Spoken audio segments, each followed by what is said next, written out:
Assalamualaikum warahmatullahi wabarakatuh. Anak-anak, sebelum memulai pembelajaran, marilah kita bersama-sama mengucap basmalah. Bismillahirrahmanirrahim. Hari ini kita akan masuk ke pelajaran sejarah kebudayaan Islam. Dibuka bukunya bab 1 tentang perkembangan Islam di Indonesia. Yang pertama ada situasi dan kondisi sebelum Islam datang. Letak geografis, secara geografis Indonesia terletak antara 6 derajat lintang utara sampai 11 derajat lintang selatan dan 95 derajat bujur timur sampai 141 derajat bujur timur. Posisi itu menunjukkan bahwa wilayah ini berada di daerah Khatulistiwa yang beriklim tropis dengan curah hujan tinggi. Nah, untuk keyakinan, sebelum kedatangan Islam, masyarakat Indonesia sudah menganut agama dan kepercayaan yang berbeda-beda dalam kehidupannya. Agama yang berkembang saat itu adalah agama yang berpusat pada kepercayaan adanya dewa-dewa. Dalam pelaksanaan pemujaan terhadap dewa-dewa dibuat artefak keagamaan berupa bangunan atau relik. Selanjutnya politik dan pemerintahan. Prasasti dari Kutai yang selama ini masih menjadi patokan babak dimulainya masa sejarah Indonesia dapat memberikan gambaran akan adanya sistem pemerintahan masa lalu. Sedangkan struktur pemerintahan mulai dapat dilacak sejak masa Sriwijaya. Sejumlah prasasti menyebutkan adanya pelaksanaan dari keputusan raja dilengkapi dengan perincian saksi dan imbalan-imbalan yang diterimanya. Perekonomian dan perindustrian. Pertanian merupakan tulang punggung perekonomian sebagian besar pemerintahan yang berdaulat di wilayah Nusantara. Hasil pertanian persawahan menjamin stabilitas dan persediaan makanan secara teratur. Sastra dan kesusastraan. Menurut Purbacaraka dan Zoetmulder, di mana dia telah berhasil menelisik sastra Jawa itu jauh ke masa sebelum masuknya Islam ke Indonesia, yaitu pada masa Mataram Hindu-Buddha. Kitab Mahabharata dan Ramayana sangat mungkin telah digubah ke dalam bahasa Jawa kuno pada permulaan abad 10.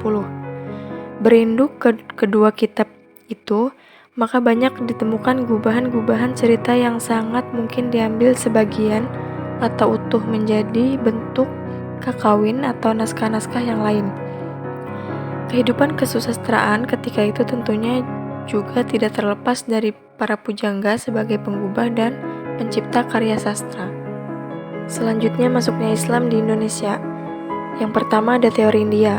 Teori ini dikemukakan oleh Pichnapel, Moquet, Fatimi dan seorang orientalis Belanda yang meneliti tentang Islam di Indonesia bernama Snoek Hurgronje.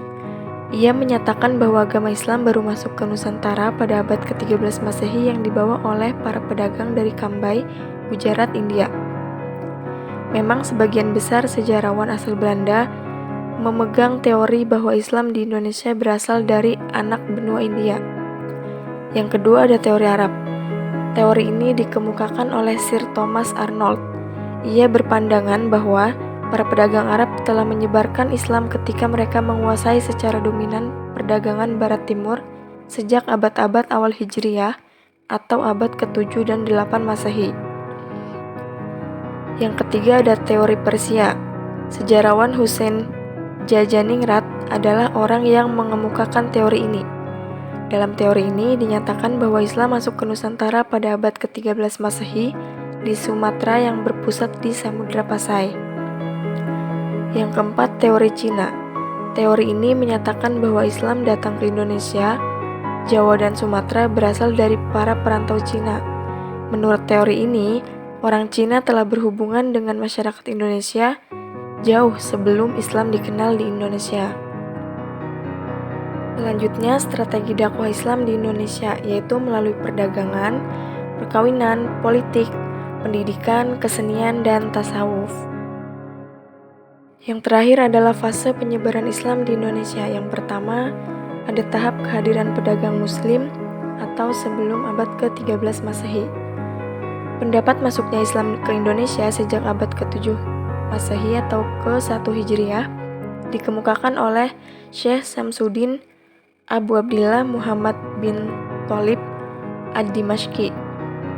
Ia menyatakan bahwa agama Islam masuk ke Indonesia melalui Kampa Kamboja dan Vietnam sejak zaman Khalifah Utsman bin Affan, yakni sekitar tahun 651 Masehi atau abad ke-7. Selanjutnya, tahap terbentuknya kerajaan Islam, 13-16 Masehi. Pada fase ini ditandai dengan munculnya pusat-pusat kerajaan Islam. Ditemukannya makam Malik As-Saleh yang terletak di Kecamatan Samudra di Aceh Utara dengan angka tahun 696 Hijriah atau 1297 Masehi merupakan bukti yang jelas adanya kerajaan Islam di Pasai. Yang terakhir, tahap pelembagaan Islam. Pada fase ini, para pemangku kerajaan berguru ke pusat pendidikan Islam, seperti Ternate yang berguru ke Giri Gresik. Agama Islam yang berpusat di Pasai tersebar luas ke Aceh di pesisir Sumatera, Semenanjung Malaka, Demak, Gresik, Banjarmasin, dan Lombok. Sampai di sini apakah ada yang ditanyakan? Jika tidak ada, maka marilah kita tutup pembelajaran kita hari ini dengan bersama-sama mengucap hamdalah. Alhamdulillahirrabbilalamin. Sekian dari Ibu. Wassalamualaikum warahmatullahi wabarakatuh.